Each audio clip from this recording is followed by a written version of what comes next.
All right, I hope that our time together will be valuable to you, not only as a student here at Wingate University, but also in your professional work as pharmacists.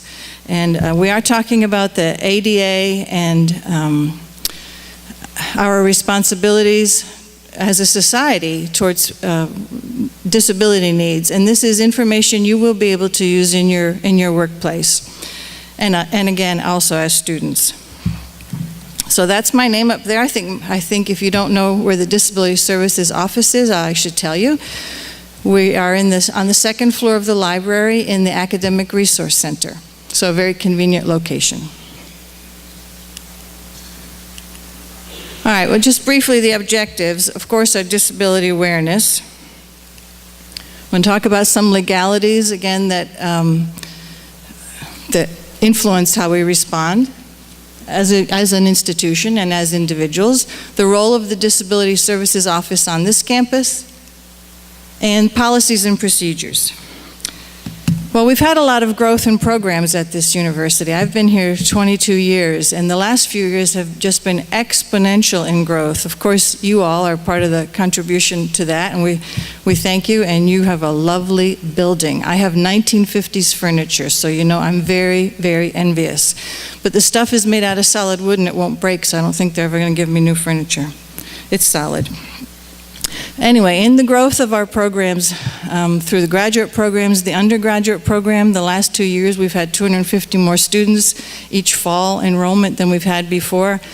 So the growths and programs have been a catalyst for us to look at all of our policies and procedures, the faculty guide. Every department has been asked to look at their policies and procedures, which is a great thing to do for all of us, and I think we'll all be better for it. So that's what we've been doing, and thus the origin and the need for training. I've already spoken with many faculty groups, and you're the first student group, so I'm glad you're here.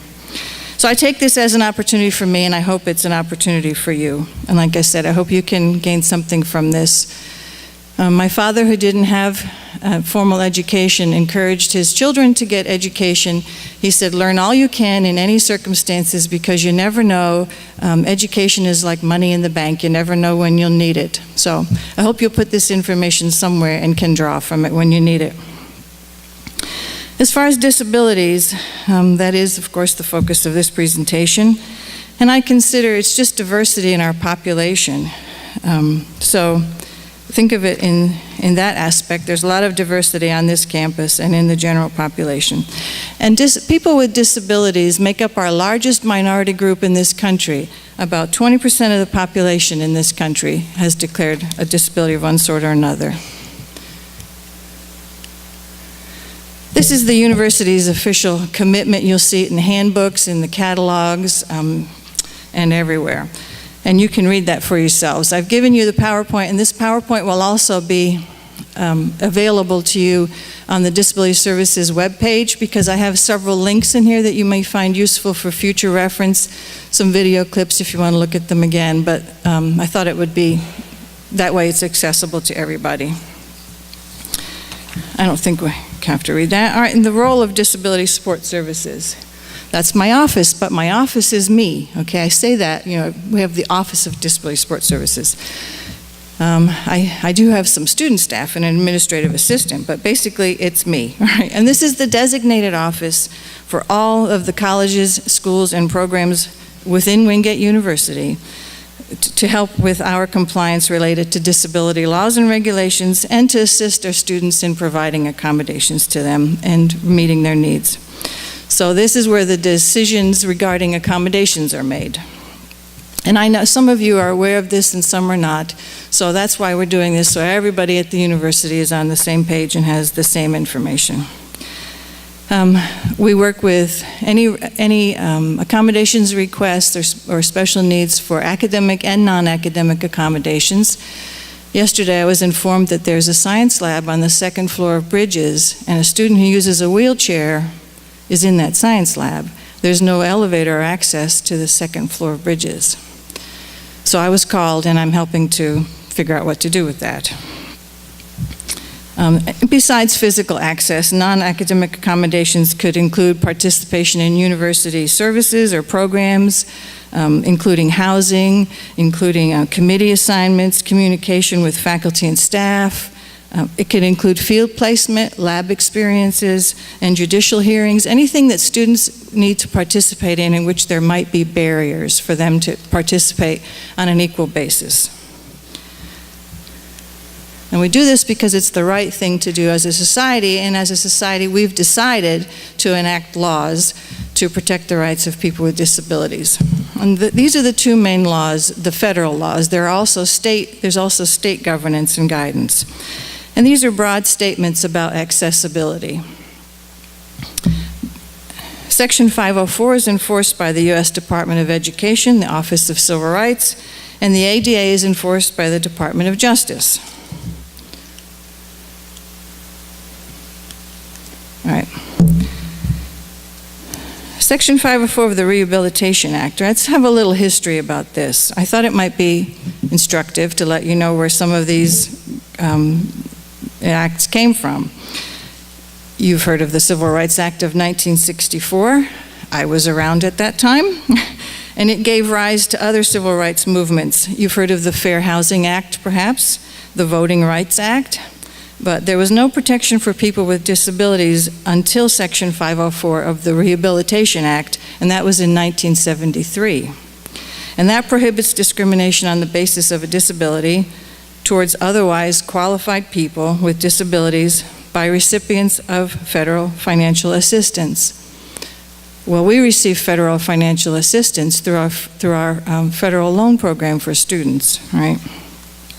And looking at some of the phrasing in this Section 504, designed to protect the rights of individuals with disabilities, you see that, and provides that no otherwise qualified individual with a disability. So the person has to be qualified in order to participate in the program. It's a two-prong qualifying litmus test, if you will. Let's look at that. Qualified individual, what does that mean? That's a student with a disability who meets the academic and technical standards, or it could be an employee in the workforce who meets the technical standards that's required for the job. And as a student who meets the technical standards and qualifications for requisite for admission and participation in the institution's educational program. So at the post-secondary level, a qualified individual is a student who meets the requirements for admission and participation in our programs. We may not make any, it is illegal, it's against the spirit and the letter of these laws to make any pre-admission inquiries. Often students will self-identify that they have a disability at the time of application, and that's fine, but universities are not allowed to ask, do you have a disability? What we are allowed to do is post our requisite requirements, and then all students are certainly encouraged to look at those to see if they meet the requirements. Do they think they can handle the program? Do they think they can participate in the program with or without accommodations? Examples of what's not qualified. Sometimes we can remember things better with the opposites, all right? So what would a not qualified person be? Well, I read about this case. A school teacher with kidney disease was not able to work a full day due to the effects of the disease. The court held that the school district was justified in terminating the teacher because working a full day was an essential function of the job. So they determined he was not qualified to do the job. A waitress with MS, multiple sclerosis, requested that she be allowed to use a drink cart since she could no longer carry a drink tray weighing up to 30 pounds. But lifting and carrying was not listed as an essential job function in her job description. So the employer argued that the drink cart would not be practical in a crowded bar setting because of limited space between tables and patrons, and that carrying drinks without a cart was an essential function of the job that could not be eliminated. Well, the court held that a reasonable jury could find that carrying a tray was not an essential function and that the waitress could perform the job and use the drink cart. So, two different examples there. And And under the ADA, an employer could exclude someone from the job if there was a direct threat to, if performing that function would create a direct threat to that person's individual safety or the safety of others. So some examples there. And like I said in the beginning, these laws are broad guidance. So often when there are challenges to them, they do go to the courts, and the courts decide how we're going to respond in the future. All right, the ADA it kind of trumps the 504, okay? And this is the language of the ADA, that no individual shall be discriminated against on the basis of disability in the full and equal enjoyment of the goods, services, facilities, privileges, etc., or accommodations of any place of public accommodation. Again, this university is a place of public accommodation, all right?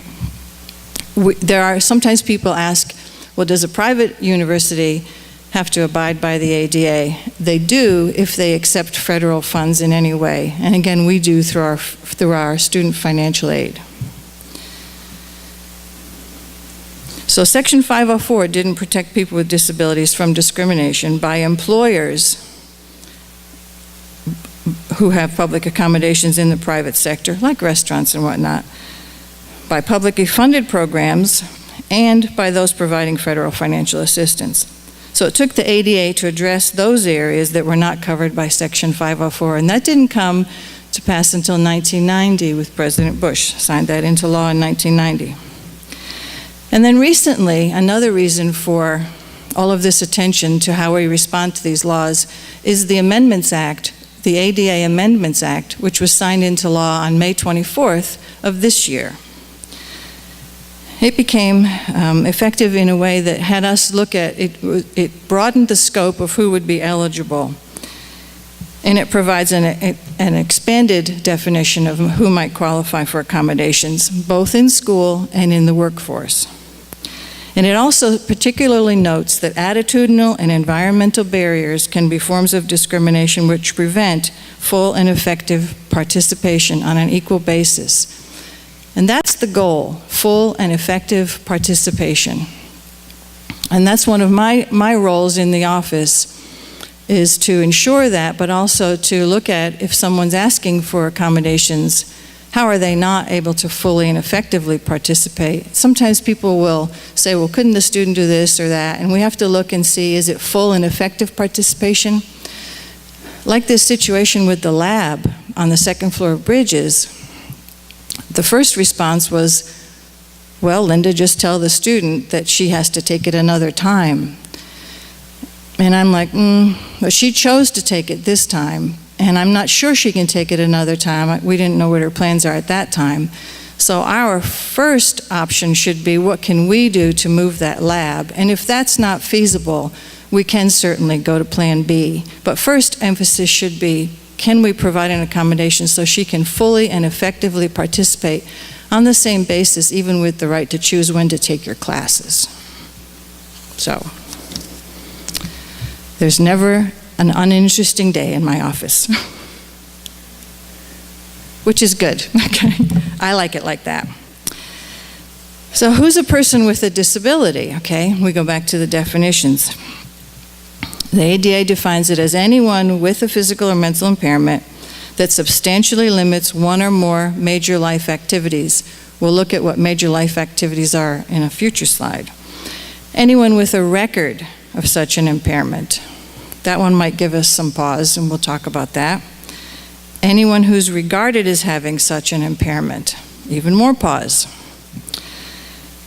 Temporary illnesses or injuries that are chronic but episodic or in remission may qualify as a disability if it would substantially limit a major life activity when it's active.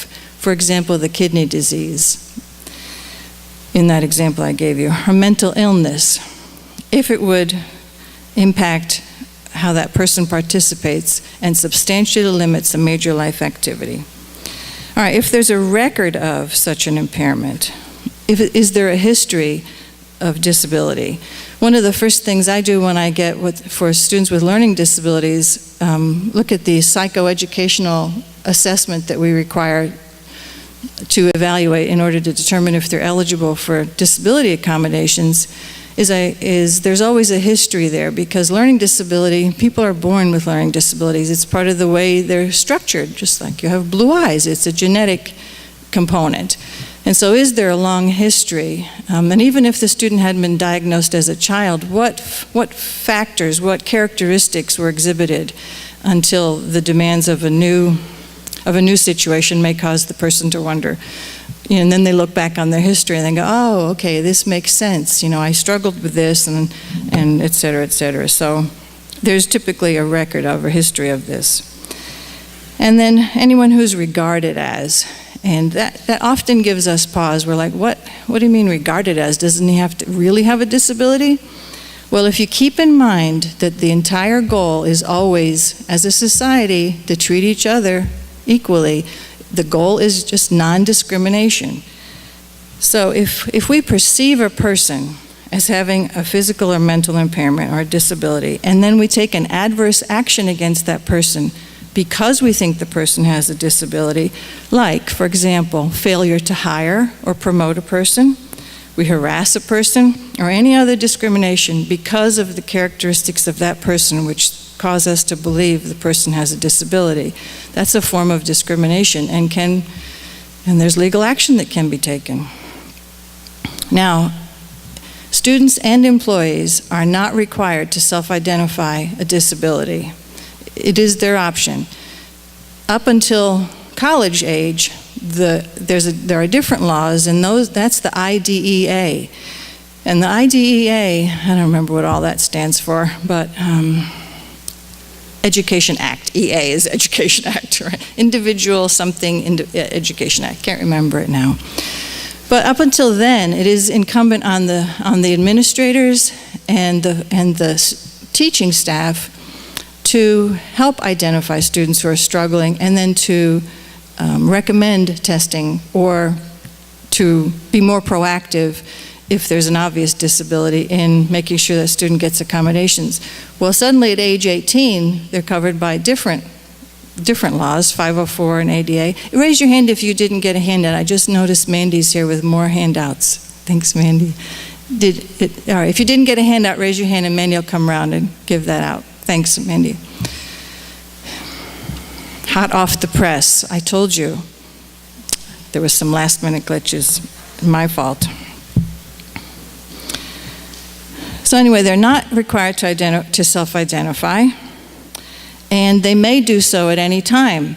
However, if a student or an employee does not self-identify, then we are not obligated to provide any accommodations. All right? So when you're in the workforce, keep that in mind. You may find that someone may need some accommodations, and then your conversation with that person should be on a very, very objective level. If and when you find yourselves to be supervisors, you'll get plenty of training on the ADA, and you'll already know so much more when you get there, I hope, by the end of this presentation. Maybe by the end of this slide. But anyway, if you notice that someone's having difficulty and you think the person might have a disability, my advice is to have a consultation with the employee, just like you would with any other employee that you don't think has a disability, and just report what you are observing in the behavior or in the difficulty in the job. I notice you're having difficulty with, what can I do to help you, or what do you need? And then the student, the employee or student may say, well, I always did get accommodations in college. I just didn't want to ask for them in the workplace. Wasn't sure how to go about that, but now that you've brought the topic up, yes, I do have a disability and I need accommodations. So they've self-declared. And the policies of the employer, of course, you will have documentation requirements just like at college. So faculty and administrators here, if a student goes directly to a faculty member and the student says, I always got accommodations in high school, or I had a 504 plan in high school, or I had an individual educational plan in high school, The response that the faculty and administrators here have been told to say is, please go to the Office of Disability Services with that information and register for services. And you'll have similar policies, thank you, Mandy, as employees. Let's stop there for just a minute. Any questions up to this point? Is something you're wondering about regarding that? You're like, I'm not going to ask. It's Friday afternoon. We need to get out of here. It's okay.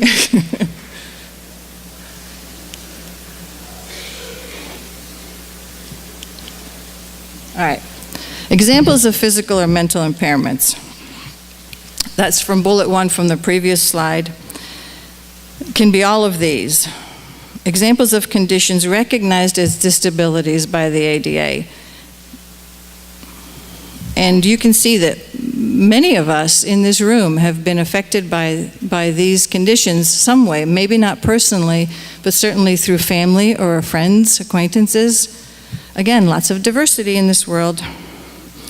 Well, the Amendments Act has the same definition of impairment as the ADA, the new Amendments Act that was enacted in 2011, but new regulations include the new regulations expanded to include immune and circulatory system that could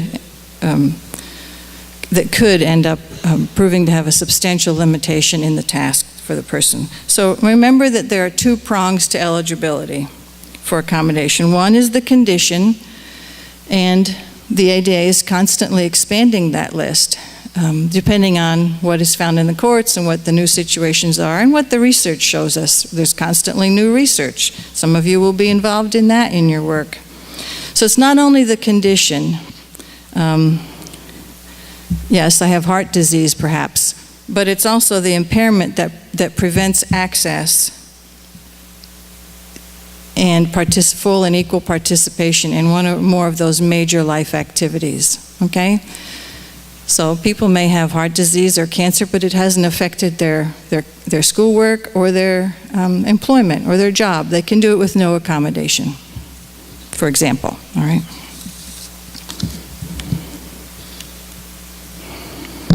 Again, examples that are conditions of conditions that are disabilities. Nice long list there. There's always consideration of the positive and negative effects of mitigating measures, but when they're assessing if the person's entitled to accommodations. For example, suppose a person with diabetes needs to check their blood sugar regularly, or a person with kidney disease needs to receive dialysis. In the workforce and in school, we have to accommodate that. But if there is no need for accommodation, then none is needed. Right? It's 2 prongs, not only the condition, but also the substantial limitation that condition may cause for the person. Now, if a person with diabetes is in the workforce and they need to take maybe more breaks, short breaks to check their blood sugar or deal with that, that is a situation where the employer would have to accommodate that, provide that opportunity. The employer still has to be able to meet the job demands, but maybe do it in a different way. Sometimes I'm asked, can use of mitigating measures be required? A mitigating measure for attention deficit hyperactivity disorder or just attention deficit disorder may be medication. Can we require a student with ADHD to take medication and therefore not need accommodation in any other way? And the courts have decided no. The person has the right to do that. But failure to use mitigating measures may affect whether an individual is qualified to perform the particular job or meet the technical standards, because there may not be accommodations that are appropriate to help that person do that. So remember, it's with or without accommodation. Can the person do the job? And so Congress has decided also that society's accumulated myths and fears about disability and disease are as handicapping as they are the physical limitations that flow from actual impairment.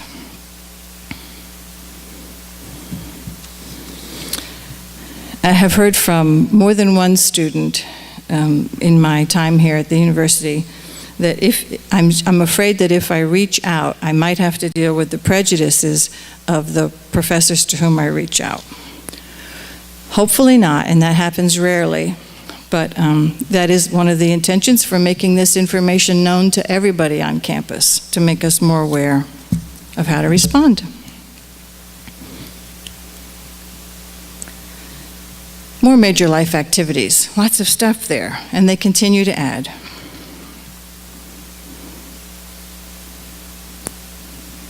Regarding learning, which is often what we're interested in here at the university level, it is the ability to learn, not the capacity to learn. And I had to give that some thought. Ability versus capacity. Capacity, well, we all have the capacity, the physical attributes, to learn to swim. But not all people learn to swim, so they don't acquire the ability to swim. Does that make sense? Who knows how to swim here? Right. All right, good. Good skill. But those people who don't know how to swim, you go with those buddies. But it's not a disability, right? Maybe, depending on the circumstance. Substantial impairment. Always the decision has to be on an individual basis. I can never say that all people with ADHD need these accommodations, or all people with hearing impairments need these accommodations. There are always continuums of the impact of that disability or that condition on a person. So the documentation they provide, it's maybe medical, psychological, it's always, the decisions on the accommodations are always individual. And you must also do that in the workforce. I've underlined the word substantial, and you've heard me mention it several times. But it's a comparison. Of course, that's a relative statement, okay? And we hope we don't go to court for these things to figure out in my own work what is substantial, but that's why I'm hired to do that, to figure that out and consult with many people before I decide. Substantial, it's a comparison with how people participate in the general population, not with other lawyers, pharmacists, doctors, or pharmacy students. So the documentation is a comparison with how do you perform these tasks, or how do you participate, or what is the impact of the disability compared to the general population. And this comes into play with, again, in public school, there's a discrepancy model and an emphasis on helping students to meet their intellectual potential. So the documentation for learning disabilities is usually it's based on the IQ, or if there's a high intelligence. And sometimes accommodations will be put in place because the student is not meeting his or her potential. But the student may be functioning at a level that is compared equally with the general population. So sometimes parents will get upset when suddenly the students get to college and the comparison is definitely with the general population, not with other college students of high intelligence, not with other pharmacy students of high intelligence, not with other law students, not with other lawyers. It gets a little complicated sometimes, but that is how the courts have interpreted substantially limits. So it's a good guide, a good place to start. Usually there are no easy answers, but it's a good place to start. And with this Amendments Act, just when I thought I had things figured out, the Amendments Act has added a little phrase that says substantially limits must be construed broadly in favor of expansive coverage to the maximum extent permitted by law. So there'll be lots of new interpretation. But I have lots of guidance on that. Again, the goal is non-discrimination. If we just keep that in mind, it really helps us guide our responses. All right, the impact. The impact of the disability on the conditions under which an individual can engage equally in an activity. That is what is meant by impact. Sorry, suppose the student has a 4.0. And someone may say, well, this student has a 4.0. He doesn't need accommodations, he's doing fine. that is not the purpose of the accommodation. I was going to say may, but it isn't. When you consider it's non-discrimination and equal participation, opportunity to equally participate. So if a student with a learning disability is doing his or her reading using audio materials instead of hard copy books, the student is participating in that function of reading in a different way than most other students are doing, although now lots of people use audiobooks, but it's still hard to find audio textbooks. And we have to go through a process for that. And usually those services that offer that do require documentation of a disability. So that's not the comparison or the litmus test again. It's does one learn, in the case of a learning disability, does one learn the way most people do? Not does one score the way most people do, right? And this was decided in a big case that went on for years called Bartlett versus somebody, I don't know, our attorney would know that. And it was, Mrs.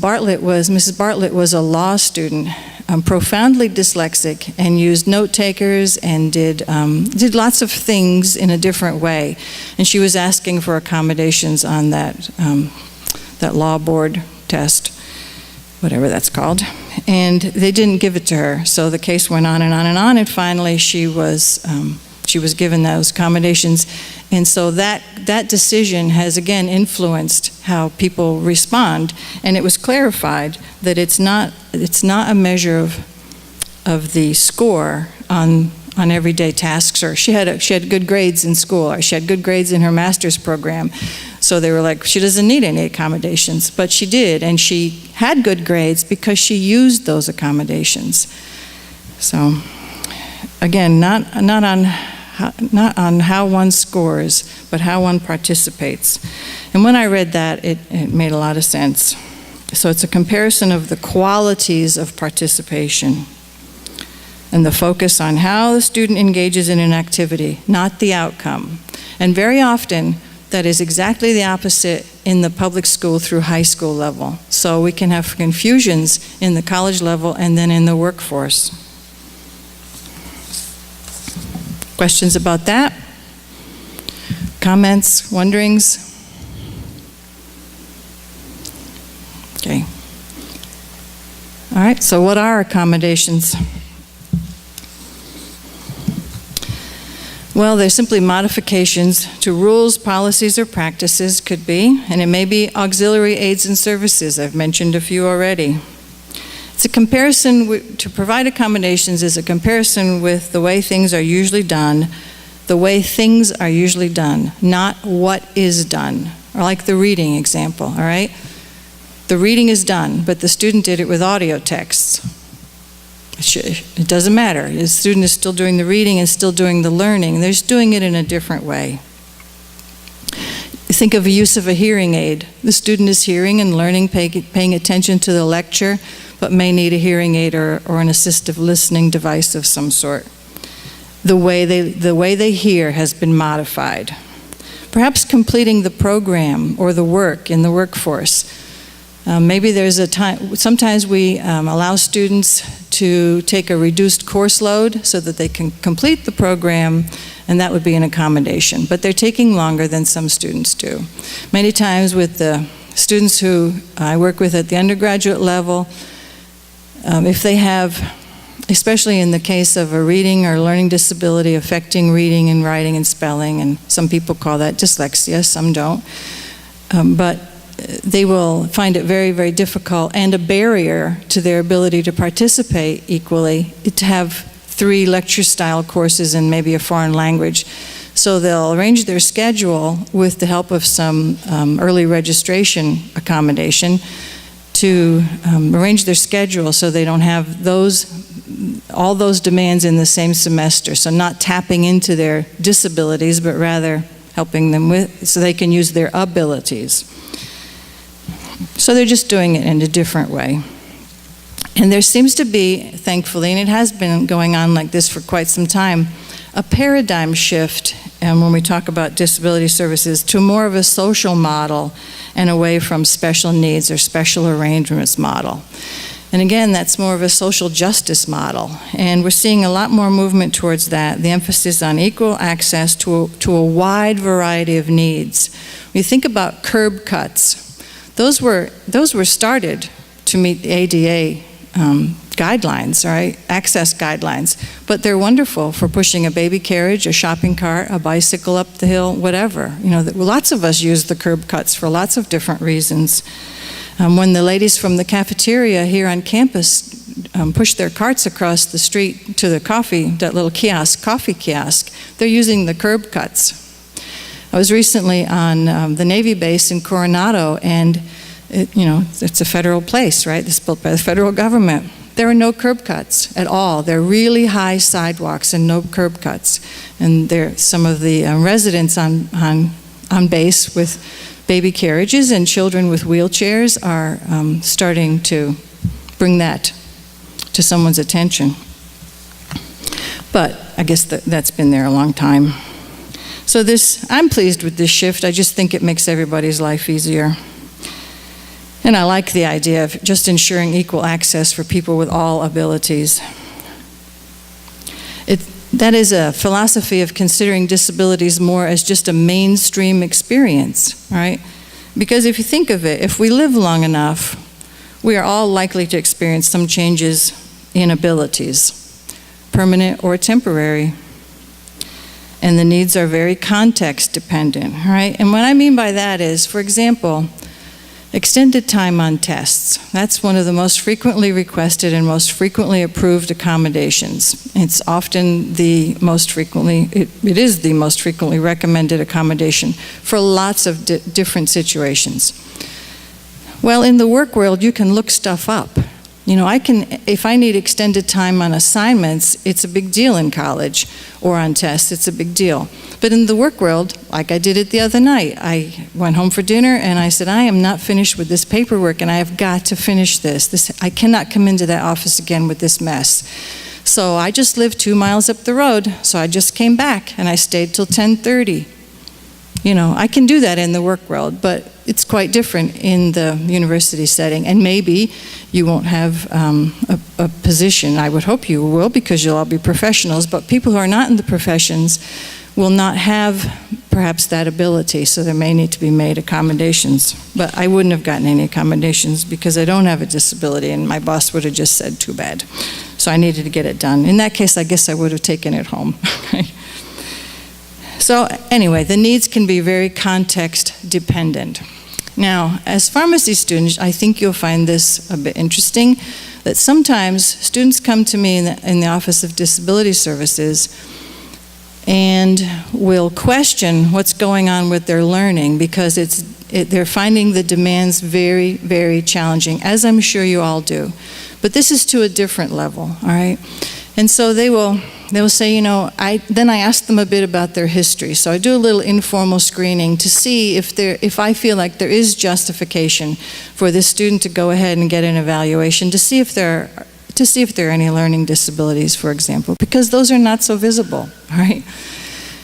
And it doesn't surprise me, but it happens frequently that the students will get diagnoses for a learning disability or attention problems or some other undiagnosed invisible disability.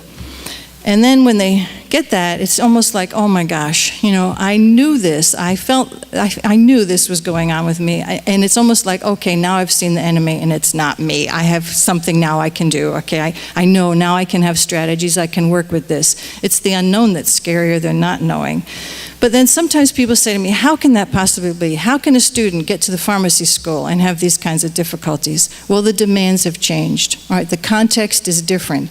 So the coping strategies that those students have been able to manage through their entire educational career sometimes change, all right? Or they're not efficient anymore. And then they have to deal with what is really going on because, as you know, the stakes are high. This is a big decision for you all to make. And sometimes that doesn't happen until the work world, all right? There are many executives who use lots of accommodations, with or without telling anybody else, like drag and dictating software, such things like that. So very context specific, how the impact is on those, from those disabilities. Questions or wonderings at this point? All right, the accommodations process, it's a balance, all right? And this is one of my biggest tasks, right? And everybody who's involved in this at the university level and in the workforce. How much can we accommodate, and what are the essential requirements? That is the essential requirements is where we look first, right? So it's a balance between the student's right to be provided meaningful access with the institution's or the employer's right to maintain integrity of the program or the job requirement. And so who determines what's essential and if accommodation would compromise the objectives or essential requirements? Well, at this college level, the people with relevant experience, it's required in the laws that people with relevant experience make the determination for what the essential requirements are. And I know you have technical standards in the pharmacy school. Each program at the undergraduate level has or should have well-defined technical standards. After my conversation with them, I hope they all went back and looked to see if they did. Because we need to be able to know if we get an accommodations request, can we make that accommodation without compromising the integrity of that program? That's what we call appropriate accommodations. Now here's a case. I don't know if we have any golfers in the community here in the house. Any golfers? Yes. All right, good. Thank you. Casey Martin, he wanted to use a golf cart in the PGA tournament, and he was denied that accommodation. I don't remember what his physical disability was, but he was denied that accommodation because the courts looked and they said, hey, walking is never mentioned in the rules of golf. It's not an essential component of the program. So he got to use the golf cart. The technical standards came, that's what they were looked at. So persons with relevant experience, very important. And on campus, it is our faculty who have the relevant experience for what is essential in that program. And again, we go through an individualized process. At the undergraduate level, we have the foreign language requirement, which the faculty has determined to be an essential component of our core requirement because of our emphasis on international studies, our GPS, Global Perspectives courses. There's a strong international studies. But I've asked the Foreign Language Department to look at that and see what are their objectives. If it's cultural, is it because we want students to know about the culture of different countries? Then we may have a problem in holding to that foreign language requirement. So I asked them to take a look, clearly define their objectives. No court will say you cannot have a foreign language requirement because it is important to your program to have students have experience with foreign language. They are very good at upholding, and I say good because every institution can decide what their technical standards are and what their educational program should be like. They typically side with the universities. If there was an individualized process, a well-determined, reasoned process to determine what those technical standards are, and then was there an individualized process to determine if the student could have an accommodation. So even when we have that solid technical standard, it's my understanding that it would be erroneous to just say we never make a substitution or we never accommodate this. Sometimes there can be that case, but again, a very well-reasoned decision among people with relevant experience. Okay, in the workplace, the ADA obligates the employer to engage with an employee who has disclosed a disability also in an interactive process to determine the appropriateness of the accommodation under those particular circumstances. And the EEOC, okay, Equal Employment Opportunity Commission, is the body that's responsible to enforce anti-discrimination laws in the workplace in addition to the ADA. And I think I already mentioned that we don't have to provide accommodations if a disability poses, if the accommodation would pose a direct threat to that person, the individual, or to others. For example, in a routine pre-employment medical exam, a person was found to have asymptomatic chronic active hepatitis C.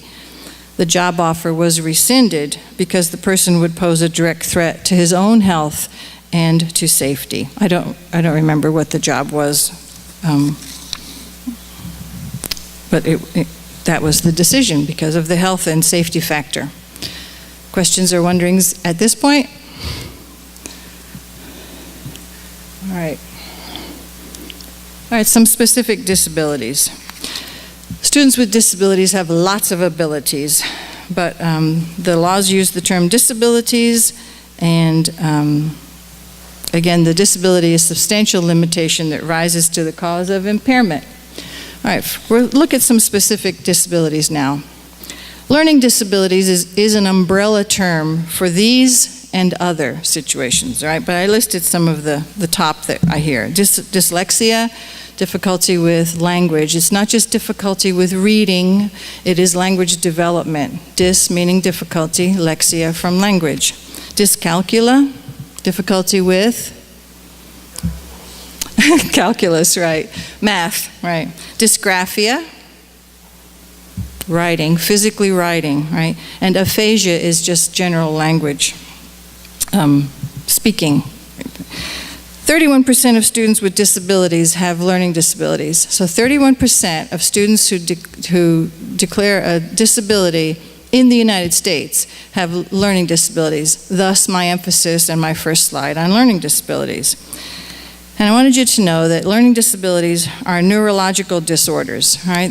It's within the brain, the structure of the brain, that can make it difficult to acquire certain language skills, and also affects other academic skills and social skills. It's typically developmental in nature, all right? Students are born with learning disabilities, or it can be acquired through traumatic brain injury or some other injuries like that. Most of the time we're talking about developmental learning disabilities. And when students have learning disabilities, in order to get a diagnosis of a learning disability, a person has to have an average to above average IQ. That's still the current model of diagnosis, or still the current protocol to make this diagnosis. It's in the DSM-IV, the Diagnostic and Statistic Manual. And there is an uncharacteristic difficulty that the student is exhibiting. Like teachers will say, and moms and dads will say, I know he's bright, he's so good at so many things, but he just cannot read like his peers, his age peers, or his spelling has no, as a young child, his spelling has no correlation to the word. Well, how can he start the word out with a W? It's clearly a V or something like that. So these are uncharacteristic difficulties, and typically they're noticed, of course, as the students start in school. And there's such an emphasis now on reading early. I mean, when both of my sons would have flunked kindergarten if they'd had to learn to read in kindergarten, okay? So I feel badly for the kids nowadays. I think they all catch up by age 7, unless they have a learning disability. So suddenly, lots of people are starting to notice some uncharacteristic difficulties. They'll say, there's education in the home, there are books everywhere, the child has been read to since he was in the womb, there's no deprivation of opportunities to learn to read, write, or spell, doing very well in many, many other tasks, but in these particular tasks, there's something wrong. And that's how learning disability is diagnosed. And you can imagine as a little kid, if you are experiencing such difficulty and you quickly notice this among your peers, that other kids are not afraid to read out loud, or other kids are reading chapter books and you're not there yet, this definitely has an impact on social and emotional development. I was observing in a second grade class once, and all the little children had a little time to read out loud, and this one little girl, when it came her time, she broke out in a sweat. This is not just, I have a little trouble reading, I'd rather not read. It's panic, right? This little girl was panicked. And sure enough, I followed up with her, and a year later, they did have her assessed, and indeed, she was diagnosed with dyslexia, and then got the help that she needed. And that's one reason for the diagnoses. If students don't get this information, then they're not going to get the help that they need. Same in college. And again, it's a group of disorders that can impact many areas, and it often also impacts functional, what I call executive functioning. All right, you'll hear that in your professional studies and in your professional careers. And that's the ability to manage time, manage your plans, keep track of more than one thing at a time. And you all may be sitting here saying, I have a learning disability. I cannot keep track of all my stuff right now. Again, it's an uncharacteristic difficulty with a history to it, not just because you're in pharmacy school and you have lots going on, all right? A learning disability can affect input, integration of information, memory, and output, all right? And it's definitely on a continuum, on that bell curve, all right? It is definitely not all people with learning disabilities have the same functional limitations, and thus the requirement to evaluate their needs on an individual basis. And it also can deeply impact the processing of the whole language spectrum, the entire language, including developing oral language.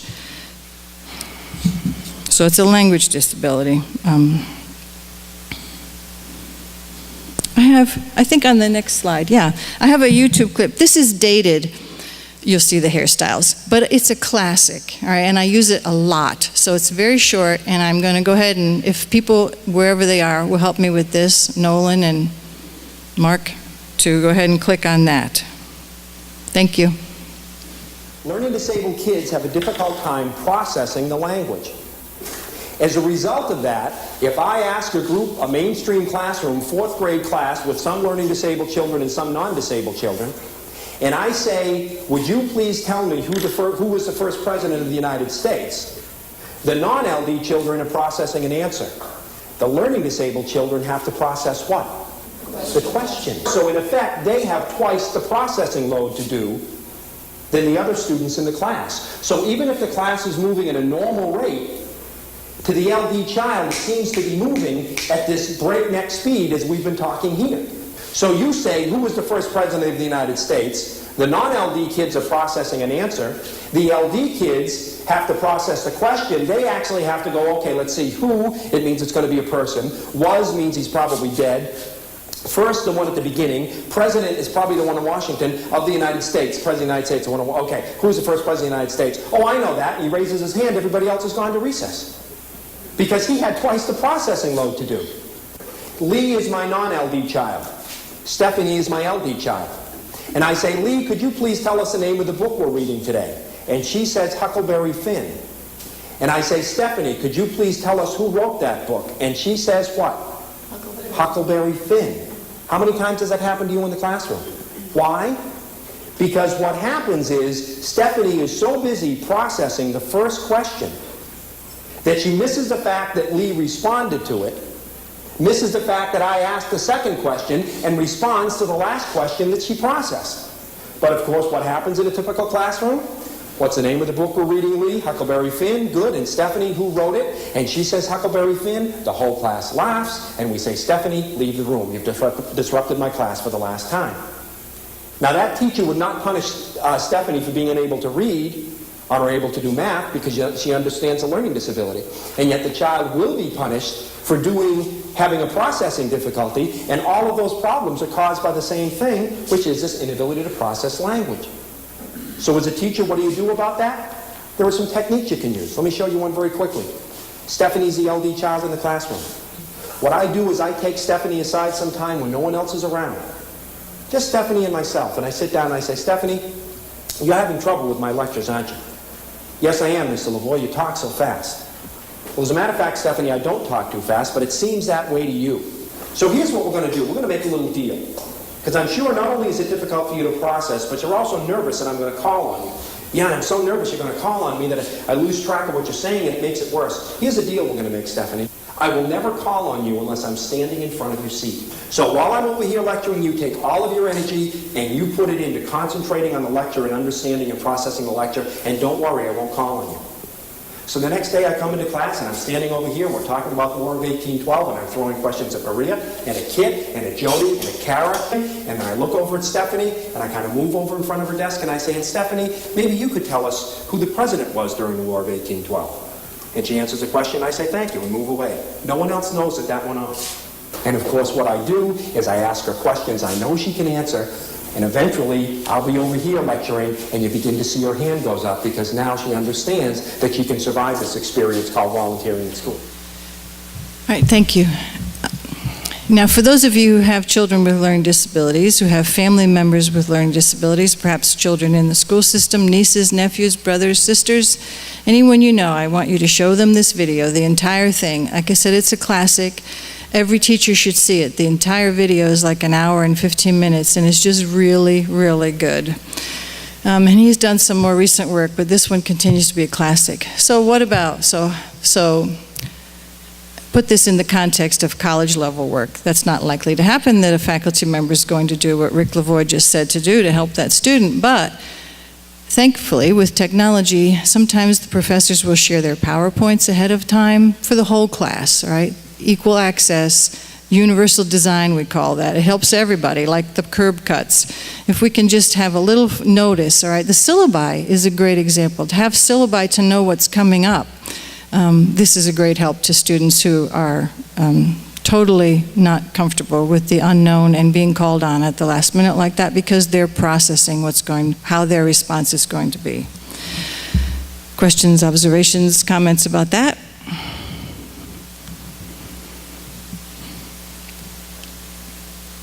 Typical accommodations for learning disabilities, you have them there. In the workplace, it's often modification to perhaps written material, including training materials.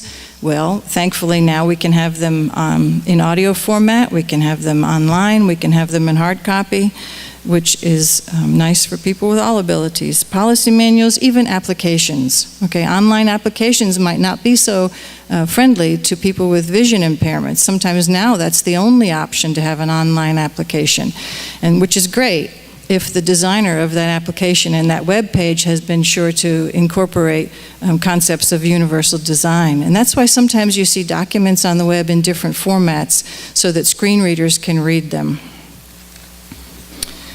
Many executives and other professionals use voice recognition software, or they have assistants. The president of Ford Motor Corporation, he has an entourage of people to help him. He has profound attention problems, attention deficit disorder. And I do have a slide on ADHD, and I'll show you that. And here's another video. Again, with Rick Lavoie, you may be wondering, is it fair to provide these accommodations? And he has something to say about that. We're not going to be able to be effective as parents and teachers with the LD child unless we understand the critical value of fairness. And before we talk about it, we have to take a little bit of a backtrack, talk about the work of a gentleman named Lawrence Kohlberg. Lawrence Kohlberg was a Harvard educator and scientist, and he taught us pretty much everything we know about moral development in children. And he taught us basically two things. One is that kids learn their morals according to what they see us do, not according to what we tell them to do. My 12-year-old son, Kit, suppose I wanted to teach him the value of honesty. So I sit down with Kit on Monday night and I tell him about Abraham Lincoln. And how Lincoln took a book by mistake and carried it to the woods of Kentucky 12 miles back to its rightful owner. Tuesday night, I tell him about George Washington. George Washington chopped down the cherry tree and said, "I cannot tell a lie." Wednesday night, I read to him from the Bible about honesty. Thursday night, I read to him from the Quran about honesty. Friday night, we do an hour and a half of honesty role playing. 5.5 hours of intensive honesty curriculum, as only an elementary school teacher can do it, right? We have film strips, we take a field trip to the Honesty Museum, to the basement of the Watergate building in Washington. 5.5 hours of intensive honesty curriculum, and then on Saturday night, I take Christian to the movies. Kit and I get up to the booth to buy the tickets, and I bend over and whisper into his 12-year-old ear, "Tell a man you're 10. Tell him you're 10. Understand, Kit learned more about honesty in that 5-second exchange at the theater than he did in 5.5 hours of lecture. Because kids learn their morals according to what they see, not according to what we tell them to do. And the second thing Kohlberg taught us is that morals do indeed develop. We've got to keep that in mind as we talk about the critical moral value of fairness. Because as I speak to parents and teachers all over this country, I see classrooms and families being run based on the adult's concept of honesty, the adult's concept of truth, the adult's concept of liberty, patriotism, religion, and yet those same families and classrooms are being run based on the child's concept of fairness. What I'd like you to do when the session is over tonight is go home, go up into your attic, Pull down your old philosophy books from high school or college, or even take out a Webster's dictionary and look up the definition of fairness. Fairness does not mean that everyone gets the same. Fairness actually means that everyone gets what he or she needs. And yet still, I'll deal with teachers where I'll say to a teacher, Jody's going to be in your class next semester, teacher. She's a wonderful kid, very bright kid. She's going to do very well in your math class. But she's got a learning disability, and it's called a far-point copying problem, and she can't copy off the blackboard. So here's what I'd like you to do. When you put problems on the blackboard for everyone to copy, I'd like you to write up an extra set for Jody and give that to Jody. And if that doesn't work, you don't have time for that, Lee's pretty quick. Maybe Lee could write up 2 sets and then hand one across to Jody, or even put a piece of carbon paper on the Lee sheet so when she writes up one set of problems as an extra one automatically to give to Jody. I'd like you to do that, please. Invariably, the teacher will say, I can't do that. And I say, why not? There's a lot of answers I'll accept. I'll accept because I don't know how. I'll accept because I don't have time. I'll accept because I don't believe in mainstreaming. I'll accept because I don't like Jody. I will go to the mat with a teacher and I will discuss any one of those answers with the teacher. The one answer I will not discuss, the one answer that I think is beneath contempt and beneath discussing, is the answer I hear most often. And that is, I can't do that for Jody. Why? It's not fair to the others. It's got nothing to do with the others. Jody needs it, the others don't. It has nothing to do with the others. Let's take it and try it in an adult situation. Suppose I'm up here lecturing. In the middle of my lecture, God forbid, in the middle of my lecture, Carolyn here falls off her chair. I look down at her, she's turning blue, cardiac arrest. God forbid she's having a heart attack right in front of us. And I'm trained in CPR techniques, so I know what to do.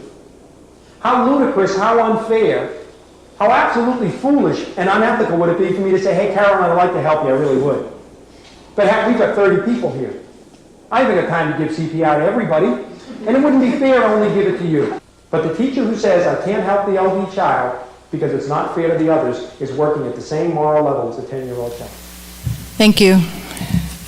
Up in the booth or behind me, people. 18% of students with disabilities have declared ADHD as the disability they have in the United States, out of that population. It's developmental and neurologic in origin, okay? The jury is out on whether or not we can have a philosophical discussion about whether this exists or not. The professionals in the field of psychology and neurology have decided that it is, and we have guidance on how to respond to these needs and treatment, how to respond. And certainly some of them are pharmacological. You'll be directly involved in this in one way or another. The impact on people with ADHD, and that is how it is written now. It's some people, it's ADD, attention deficit disorder, with or without the hyperactivity component. So 2 different diagnostic codes, but that's how it's referred to in the literature. It's a similar impact than people with learning disabilities. And how I've had it best described, and what helped me to really understand it as best as I could, not having that situation, was is not the inability to pay attention. It's the inability to have focused attention. Like we can now, you and I can stop for a moment and listen, or even while I'm talking, you can hear the other sounds in this room. There are always extraneous sounds in a room, but it doesn't take us away from our task. Like we may hear the hum of the air conditioner, we might hear the cars going by, we might hear the train going by, but unless someone says, oh, there goes the train, you may not notice it. And I've heard it explained to me by people with ADHD that they hear all that and their focus is distracted to all of it. So it's the inability to focus on the task at hand. It definitely affects those executive functions, the organizing and planning. But this can also be a gift. Many people with ADHD are extremely creative and high energy, and they can be in different places at different times and focus on different tasks at different times. You know, we joke that we are all multitaskers, but I don't think most of us are really multitaskers. I think you can't give 100% to everything that you do at the same time. Something has to suffer. So I might be speaking to someone on the phone while I'm sending an email, but one of those is not where I really am. Okay, I'm just doing one or the other. not giving full attention to both. So it's not necessarily a difficulty depending on the profession or the situation, again, the context, okay? A student in a 3-hour lecture, depending on how that ADHD is being managed, may find it just totally useless. Like you're going, okay, we're over an hour now, so I may be losing some of you and may have lost some of you 30 minutes ago. But anyway, they would find those tasks difficult, all right? So it's the extraneous stimuli that is the problem, all right? Students with, people with ADHD may fidget, talk excessively, very impulsive behavior, and again, atypical from just an active child or an active or creative person. It is atypical, and there's a history. Not so much with ADHD, but with LD, they're actually, fMRI is being used, functional magnetic resonance images, where they can see that in the brain, the tasks that are used to do some things by people without learning disabilities or ADHD are used, the other parts of the brain that were not designed to do that are the areas that are coming into play to work with that. It's almost like if you were naturally right-handed and you have to use your left hand, or it's not natural and it's certainly not as efficient, but that's what's happening in the brain, and they're able to use the fMRI to see what's going on. It's not a diagnostic tool, but certainly has been very, very useful in the research. And again, typical accommodations are very much case by case and similar to learning disabilities. Oh, sorry, but you have it in front of you. Our autism spectrum disorder is one that we're seeing more and more because of the research. Sometimes this is referred to as Asperger's syndrome. The more common term now is syndrome on the autism spectrum disorder, a very, very broad continuing of characteristics. And there are some commonly identified characteristics, but again, to the level, all very, very different from individual to individual. I've worked with several students with Asperger's or autism spectrum disorders at both the undergraduate and graduate levels, and they have done extremely well once we make accommodations and help them find their talents. One student that I worked with, she thought she'd be a biology major. She wanted to be a doctor. Her parents are radiologists, very successful in the medical field. So it was a natural avenue for her. Very, very bright, graduated from Charlotte Latin School with a 4.0. Took 5 years to do it, and came here and just could not manage the labs, couldn't manage all the parts. And it was just not her thing. She was not comfortable at all. And so had a lot of self-doubt. And then she took an art class just for the fun of it, something to relieve the stress. And the art professors recognized that they had among them a very, very talented artist. And her senior art show was amazing. And she has gone on to work in that field, and she had a job coach after college. It took her 7 years to graduate. But she's very successful now. She's very happy. She has her own apartment. She can manage her own affairs. And to outsiders, it may not look, especially the way she had to do it, the way she had to accomplish what she did was different than other people might. And to other people looking at that, they may say, she's not successful, or she wasn't, but she is. It's just a different way of doing things. So I've enjoyed that, being a small part of them finding what they really need to do.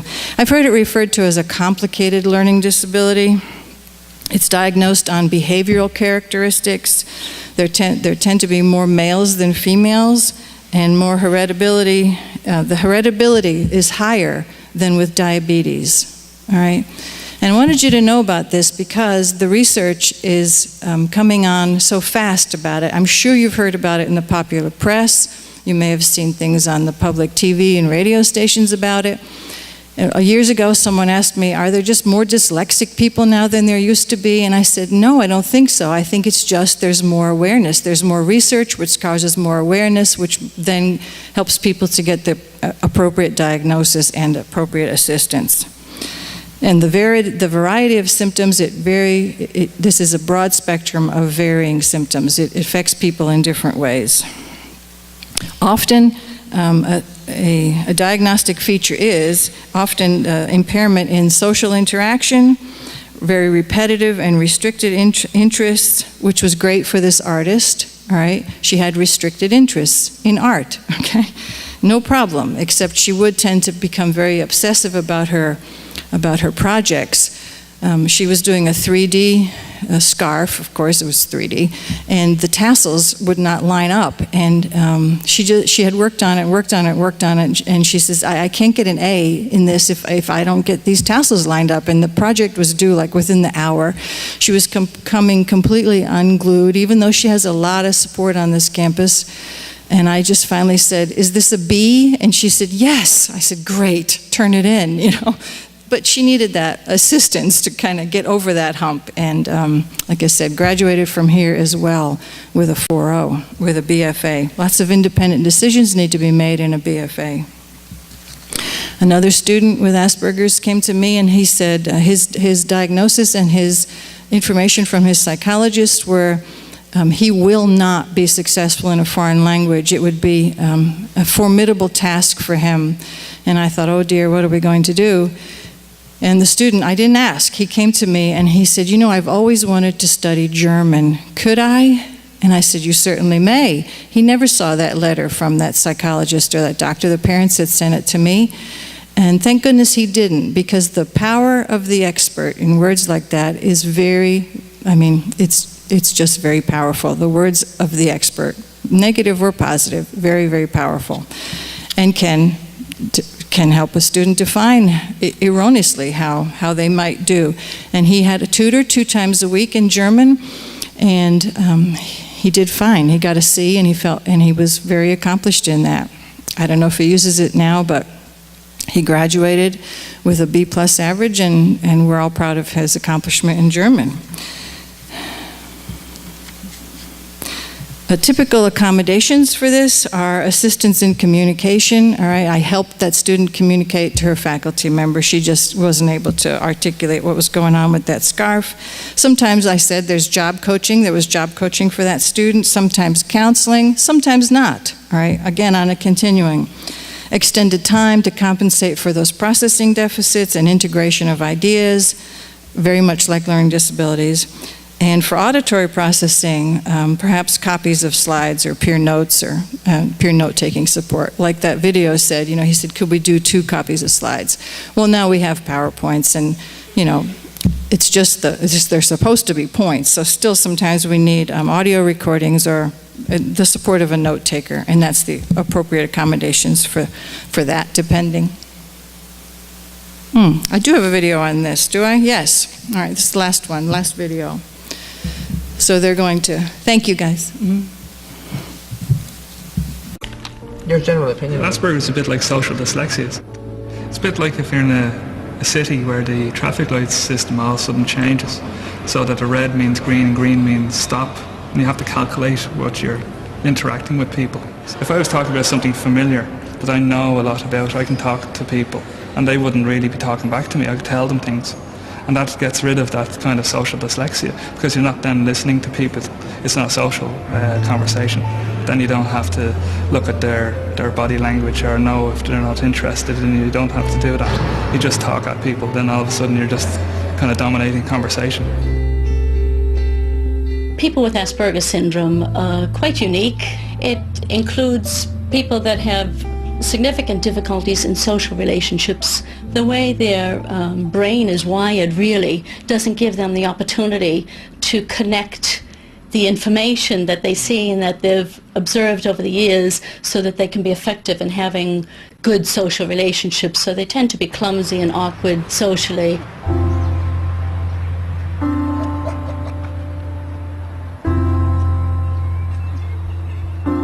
Up to a few years ago, I didn't realise people had emotions. It's not something I considered. It's not even something that I knew I should consider. It was like being blind to it. People just thought I was eccentric, you know, just that's Dave. It was a very kind of superficial type of world I interacted in. But when you think about it, the way chimpanzees are interacting in a group, they know when to offer help to others. If one chimp is injured, they probably give it a hug. Or if they put out their hand, they know waving around the hand gives them oranges now or bananas or whatever. See, a person with Asperger's lives on the physical level.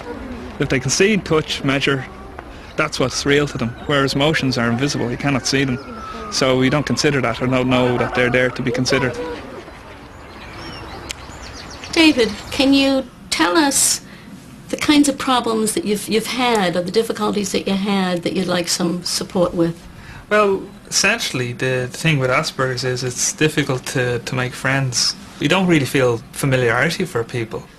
There's only a few people who've known very well, maybe over several years, that they don't actually feel awkward in their presence. Do you think that might have something to do with the difficulty that people with Asperger's have in predicting? Yeah. Kind of the need, you can't kind of read what's happening in the situation. That's exactly it. That's the theory of mind. So what happens is you don't have a model that you can actually put in your mind to predict what joke would make a person laugh or they would find offensive. You don't really know what the person is like. So I don't actually create a conversation that allows me to get to know people, I think. I just find a person and totally just download all information that I'd researched into them, tell them facts about what I found about. And did you assume they'd be interested Yes, in that? Absolutely. When I first came to Trinity College, I assumed that everybody was just going to be like me. Are there any benefits? What's the positive sides? Is there anything? Well, I wouldn't be here without Asperger's because of my passion for minerals and science. That has brought me to Trinity to study geology, and it's something that I really enjoy. I stopped comparing myself to other people and trying to compete and simulate or try to be like other people. I just accepted myself as being an Aspie. That's what we call ourselves, So I just compared myself to other Aspies. I saw there was an exhibition in Blackrock College a year or two back, and that actually had a working light. They got a light from it. A light? Yeah, a light bulb from it. An actual light bulb from it, which they managed to get going again. Yeah. Even after all that time underwater, Amazing. They have the. I used to find it much more difficult until I got the diagnosis and then joined the group as well and come to terms with myself more, But I need to develop a bit more socially. Group set up in 2002, May 2002. I emailed Aspire, and then I just got them to send around my email to any people who wanted to join or start a group with me. I have a selection of friends that I talk to, but I haven't talked to them in a while now. It's been a while since I really kept in contact. But I know I can't really expect to be invited to every big social occasion, but I just think that if I do, it'd be nice. That'd be one of the main objectives of the group, would be to try and develop social skills a bit better, So hopefully we can put that into practice eventually. Yeah. And conversational skills. Yeah. Not just talk about the Titanic all the time. No, we'll talk about your mirrors, Dave. It's my go. A lot of people with Asperger have been misdiagnosed as having obsessive-compulsive disorder.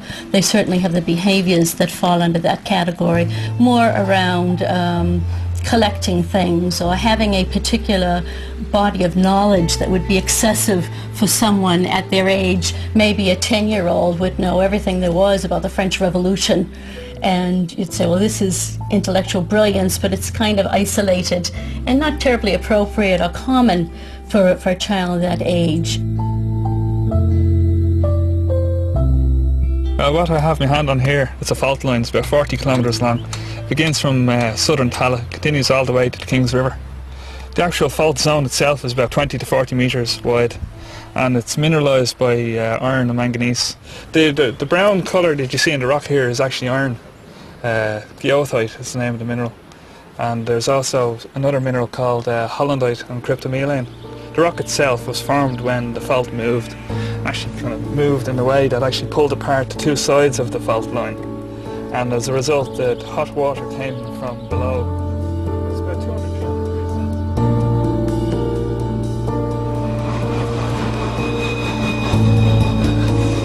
My areas of interest is my strength, which has not got to do with people. It's got to do with something that has regularity and predictability. I know exactly where every single mineral specimen or rock specimen I've ever collected is from, what it is. About 1,000 are on display around my house and my office. If you look at most things, they don't have a random shape. But a crystal, it looks like it's made by hand. That's the fascination I have. It's just the beauty and the regularity of crystals. As a child with Asperger's, crystals all of a sudden in a chaotic world gave me something that was like an anchor.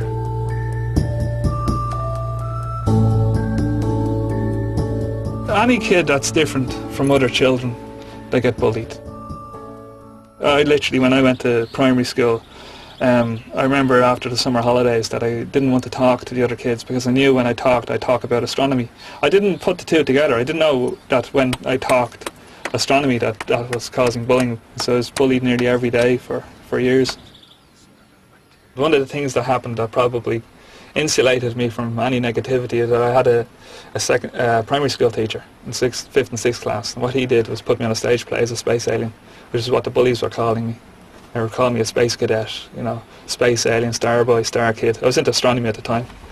So what he did, he was putting me on a Christmas stage play as a space alien. So instead of being something negative, I got people to laugh at me, being myself. If I hadn't been on that stage play, I wouldn't be a PhD student. I would have been, God knows, I would have thought of myself as something horrible. I would have thought what the bullies were saying to me. Well, the thing about me is it's very general. It's not. You've got lots of different. I'm probably the modest of the group. I've got more than one particular interest. I probably am. That's I'm not exaggerating now. Probably am. I like reading and watching the films like Killian does. I don't really think of myself as obsessional. Just bad at talking to people. And trying to have a long and interesting conversation with them. Just making conversation, really. I don't think I remember. That's where my drawback falls. Yeah. That's where I'd like to excel.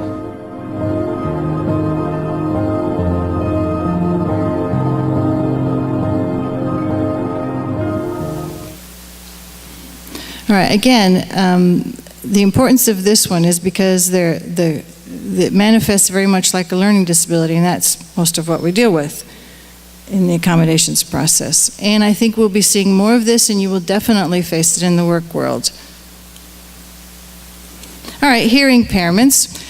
We're starting to come to some things we may think we know more about.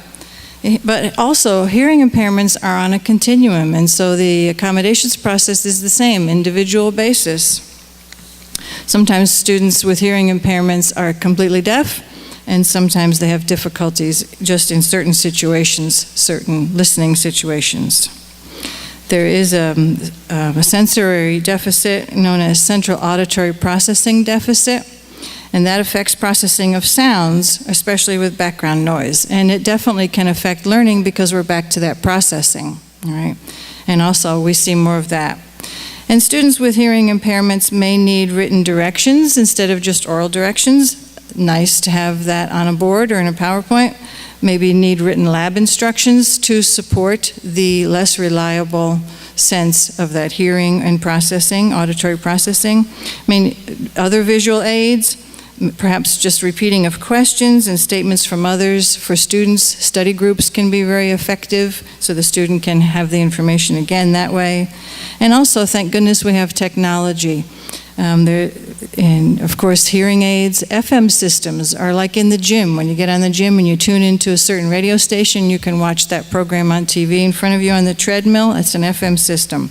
Captioned videos, many times you'll see captioned videos now, or you have the option to caption videos. So if professors are using videos in class, my job is to help encourage them to caption them because it's good for lots of things. Sometimes you miss the information. You may not have somebody in class who's deaf, but the captioning can help lots of students. And of course, interpreters. All right, mobility impairments.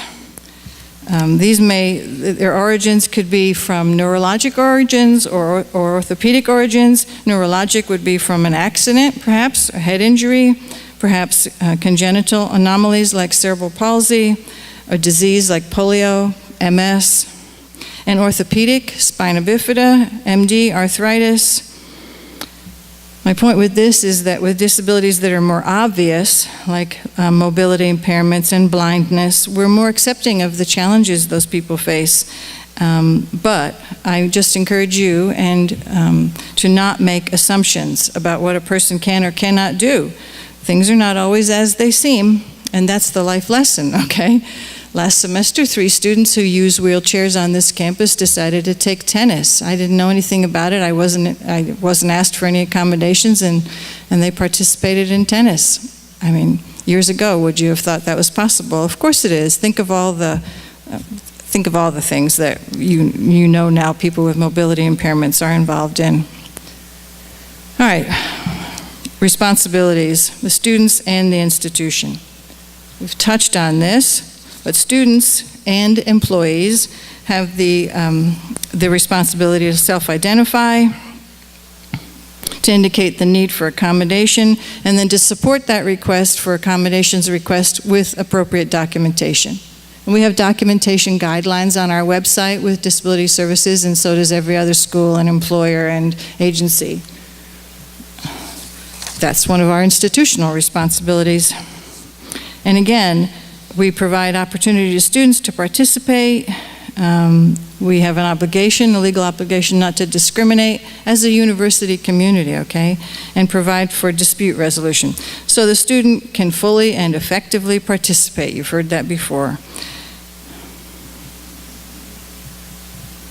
The dispute resolution, if there's a disagreement with accommodations decisions, then we have a grievance policy in place now. It was updated. It was just a few sentences, but it needed to be, there was a lot of change needed to that to make sure that everybody understood the procedure. So we have a very well-defined procedure now for that, and I'm very grateful. And the grievance procedure will be posted on the website shortly. And that's for all of our students. Already did all that.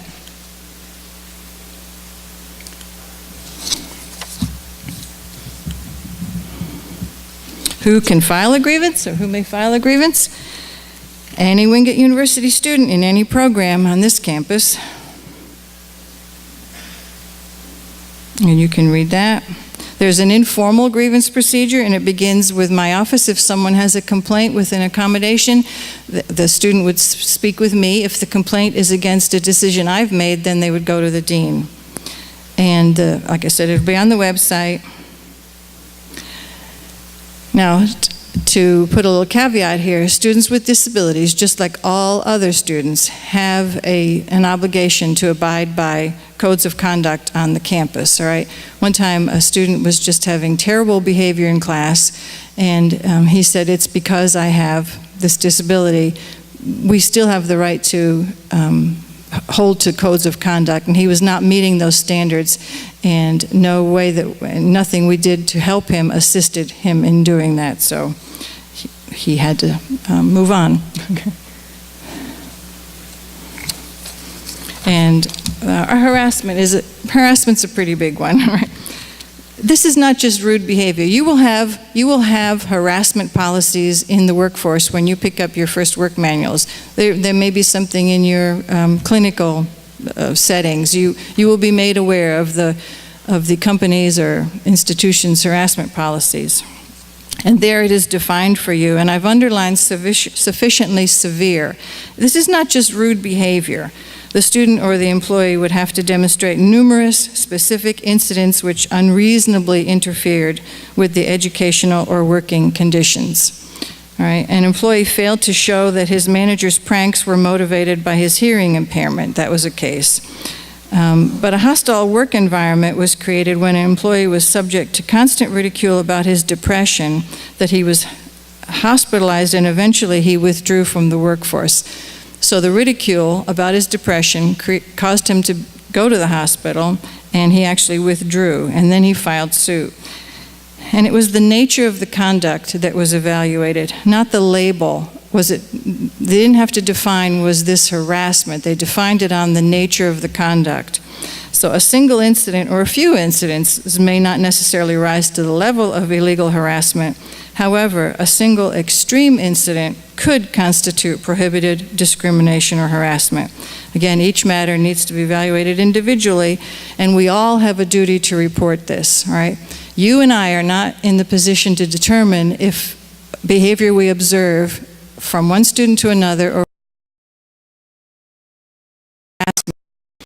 it's best to go ahead and report that to someone in authority and let that person decide, all right, to whomever you are comfortable. The person should be an agent of the university, and let a decision be made beyond us, all right?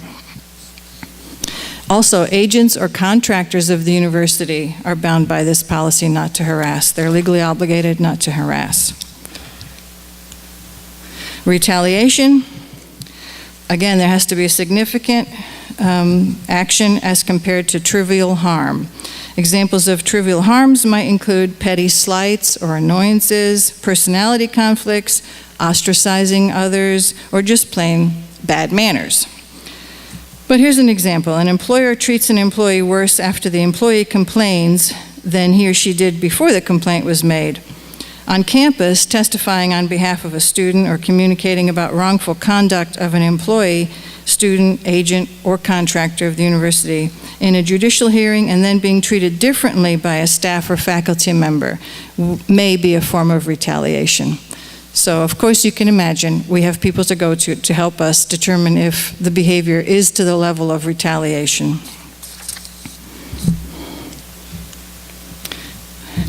All right, questions about those biggies? Questions, comments, concerns? All right, my office on the second floor of the library. I've provided you some communication hints here. Basically, it is put the people first in the language. I hope I haven't said disabled people. I constantly, because that's how I think of it, is people with disabilities. All right, these are people first. That's the general communication hint. Put the person first. A person who is blind, not a blind man. And you have other tips there. They're not hard and fast rules, they're just communication tips. All right, yay, summary, okay. Yes, thank you, okay. All right, first one. There you go. There are legal rights to access for our students, our students, faculty, and staff. Who we're concerned with is our students here, and we have an office to do that, to coordinate those services. There are various disabilities that impact students in various ways. Each situation requires a case-by-case determination. Those are illegal. Let somebody else decide, and communicate with respect. All right, and there are some resources and links that I'm sure that some of you are going to be able to refer to in your work. Go ahead, we're finished, okay. So it'll be on the website. Thank you, you've been very, very attentive. I appreciate it.